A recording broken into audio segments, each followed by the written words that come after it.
салом, ман Фараҳнур Сафарова ҳастам. Навбатдори барномаи шарҳи нишастҳои матбуотӣ аз рӯзномаи ҷавонони Тоҷикистон. Дар 6 моҳи соли ҷорӣ аз ҷониби Палатаи ҳисоби ҷумҳурии Тоҷикистон бо мақсади баҳодиҳӣ ба иҷрои бюҷети давлатӣ дар 13 сохтори вазорату идораҳои давлатӣ 25 чорабинии аудиторӣ гузаронида шуд.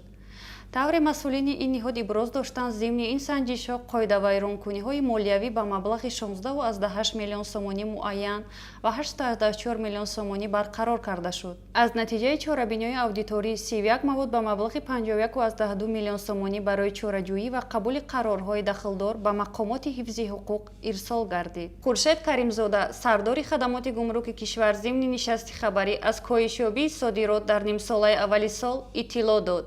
гуфта шуд, ки содироти молу маҳсулот дар ин давра ба хориҷи кишвар кам гардида, маблағи умумии он ба 653,3 миллион доллар баробар шуд, ки нисбат ба соли гузашта ба андозаи 739,4 миллион доллар ё 53% коҳиш ёфтааст. дар нимсолаи аввали соли 2023 сатҳи ҷинояткорӣ дар шаҳри Душанбе коҳиш ёфтааст. дар ин бора Табарзода Ҷамшед, муовини аввали раиси шаҳри Душанбе, зимни нишасти мақомоти иҷроияи ҳокимияти давлатии шаҳри Душанбе иттилоъ дод. таъкид гардид, ки шумораи умумии ҷиноятҳои ба қайд гирифташуда нисбат ба ҳамин давраи соли гузашта 2288 ҷиноят ё 7,1% кам мебошад. дар агентии омори назди президенти ҷумҳурии Тоҷикистон аз камшавии таваллуд дар кишвар гуфта шуд. тавре директори ин ниҳод Ҷамшед Нурмаҳмадзода ба хабарнигорон иттилоъ дод, дар ҳама минтақаҳои ҷумҳурӣ ба истиснои шаҳри Душанбе камшавии ба қайдгирии таваллуд мушоҳида гардид.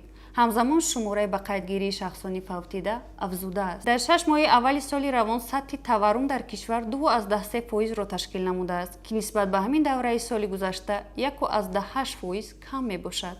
гуфта шуд, ки нишондиҳандаи мазкур асосан аз ҳисоби болоравии нархи маҳсулоти хӯрокворӣ 3,0% ва молҳои ғайри хӯрокворӣ 2,9% ба амал омадааст. ин буд барномаи шарҳи нишастҳои матбуотӣ аз рӯзномаи ҷавонони Тоҷикистон. хайр.